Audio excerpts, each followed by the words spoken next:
Yeah, so my name is Daniel Mesonero. If you checked the program online, then you might be expecting me. If you checked the program in print, then you might have been expecting Todd English, our CEO, but nevertheless, you get me. So I'm here to talk about the death of casual games, which I promise is totally not clickbait. It's something that we have been talking about in the company, and sort of like I would like to share some of our findings with you and how we see the future in the casual games market. So I figured that, first of all, it might be quite nice to just explain what I mean by casual games, and I'm sure you all know these three. And for me, these are sort of like they really epitomize a casual game in the sense that, especially in the case of Angry Birds and Draw Something, it's a game where just looking at them, even if you've never played it before, if you've basically never played games before, you can still understand what the deal is. It's very, it has a very strong equivalent to the real world, and I think that really helps to generate this broad appeal. On top of that, all three of them have quite simple core loops in the sense that there's something that you do, and you do that repeatedly. And that's not to say that you can't become an expert. I mean, if you see people who are very good at playing Candy Crush, for example, there's really some tactics in dealing with different grid setups and different missions and goals that you have to accomplish. But saying that I mean that it's simple in the sense that it doesn't really have that many layers on top of that. So they have fairly limited depth in terms of other systems that you can engage with as a user. And I think if this is your definition of casual games, I think it holds pretty well up.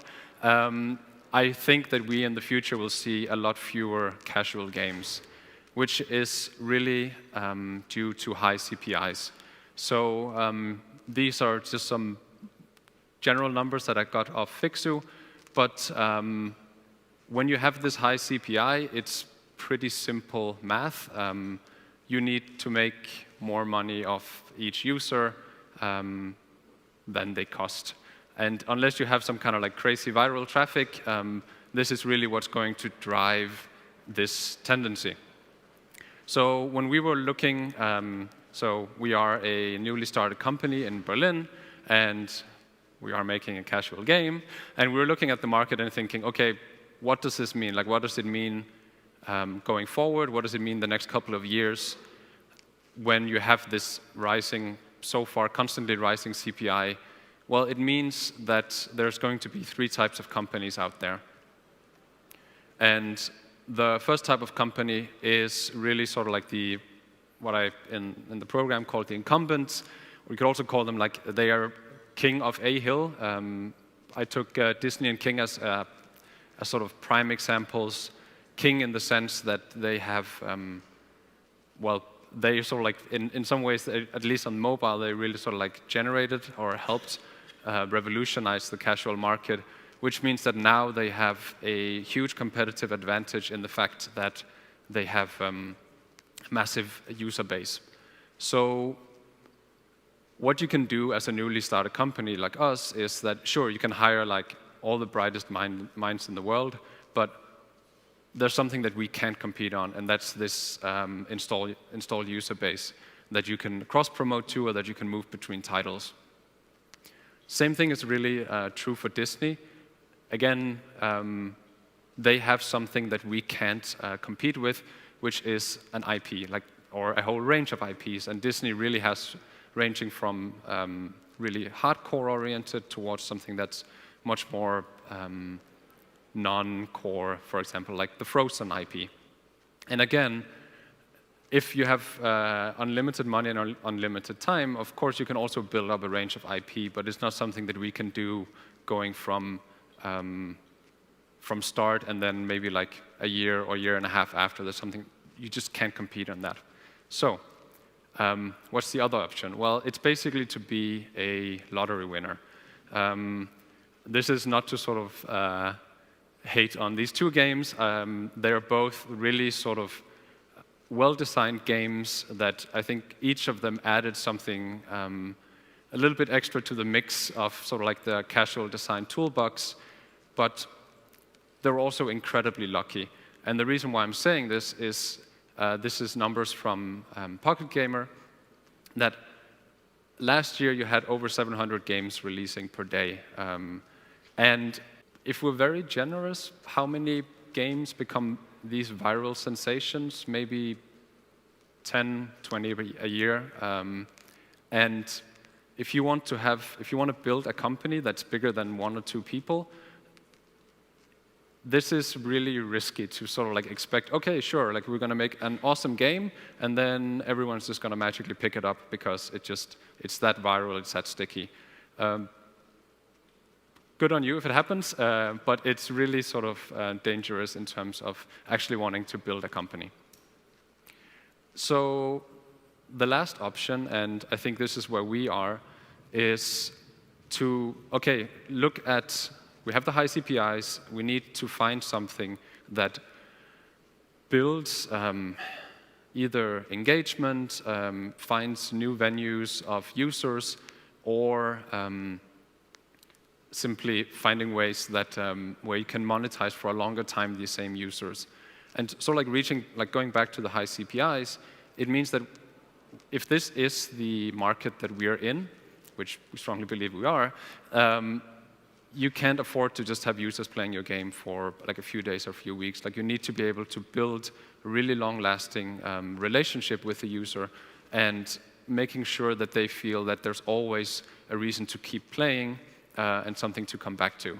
So I put up 3 games here, and I'm just going to run through some examples that they have made that I think really influenced where we are as a company. So Best Friends from Seriously takes this very simple core mechanic of line drawing. I'm sure most of you have played it, but it has a simple core that I think a lot of casual users are already familiar with.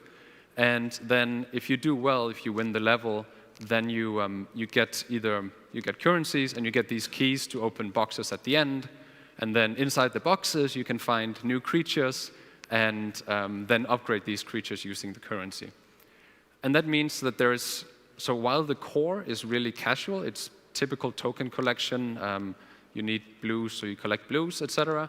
But everything around that is actually quite mid-core. It's about finding new creatures, upgrading the ones that you need stronger in your team, switching your team around so they fit the challenge that you're facing in a level.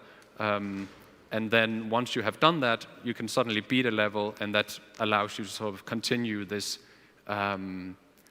more mid-core loop of finding creatures and upgrading them. Looking at one of Wuga's titles, Pearl's Peril is a few years old, but it follows exactly the same formula in a way, that is taking a casual mechanic, which in this case is hidden object, which I think, again, has this really big quality of being immediately understandable. It's sort of, here's a list of stuff you have to find, now find it.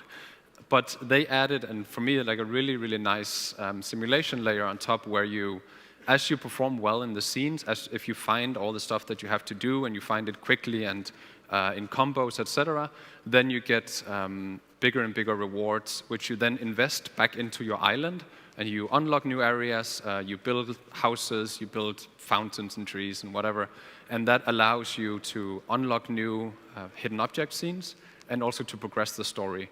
So there's this, again, exactly the same formula, having a simple core mechanic, and then adding a more mid-core layer on top. And just the final example, which is Archery King from Miniclip. You have a very, very sleek archery minigame that takes, I would say, less than a minute to play if you're fast. And then on top of that, you get coins when you go into the game. There's the daily bonuses, and then you use these, like you wager the coins on the battle, and if you win, then you can get all those coins and you can buy like really high-tech bows and like scopes, which then allows you to compete in higher level challenges, etc., etc., etc. Exactly the same loop. So we were looking at all these games and thinking, okay, this is a pretty good model to follow. let's do that. So 6 days ago, we released Neverdale Park in Brazil. It's in soft launch, and it's, I think, following this model very closely in the sense that it has a casual core mechanic. It's match 3, but as you play the game, the tokens that you collect, they charge your team of 3 creatures who then fights against another team.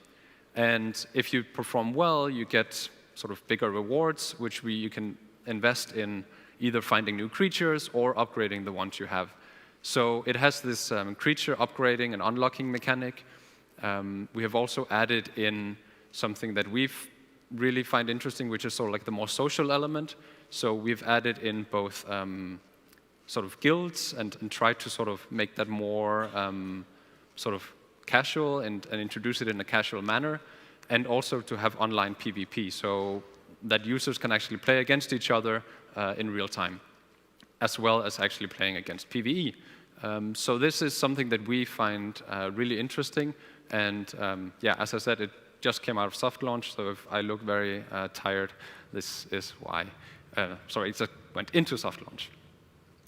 Okay, so I think looking at all of this together, I think my key message is that we should all take creative risks in the way that we need to find a way, when CPIs are this high, we need to find a way to engage the player.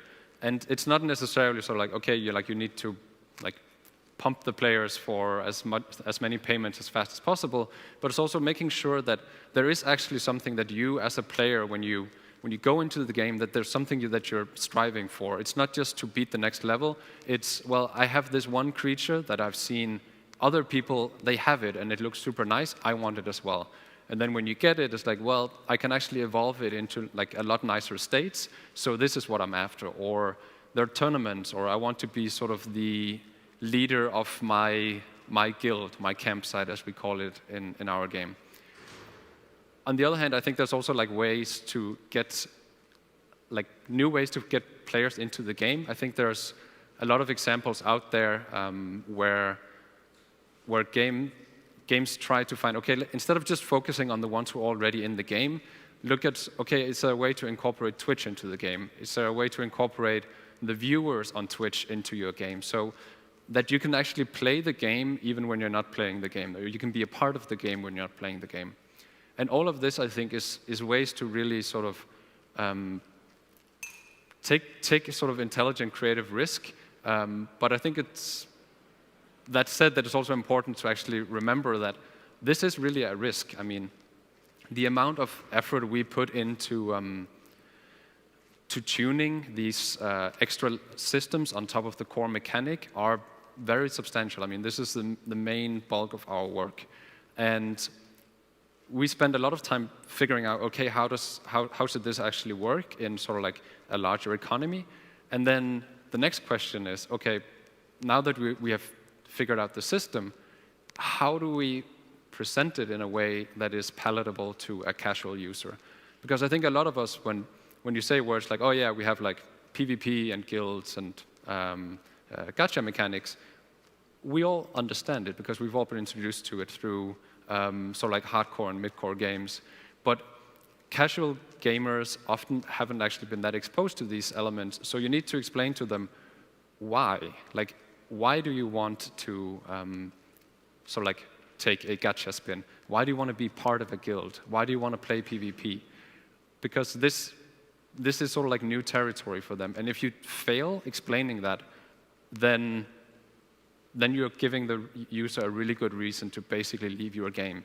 Because suddenly they're introduced to sort of these big concepts that they don't understand, or they maybe dislike because it adds confusion. So well, I just want to play match 3. Why do I suddenly have to care about guild mates? And this is really sort of the important part of this, I think, is that yeah, you're going to spend a lot of time on something that might be really poorly received. So you have to put in a lot of effort in getting this right. However, if you look sort of back to our other options, I really don't think we have other options. We can't compete with the likes of King or Disney, we can't bank everything on luck. And the way that the CPIs are rising, like, we have to find a way to make this work. Otherwise, it's frankly pointless. So that's it for me. Again, shameless plug, our game. And if you have any questions, my email address is there. And otherwise, you can catch me outside. Thank you.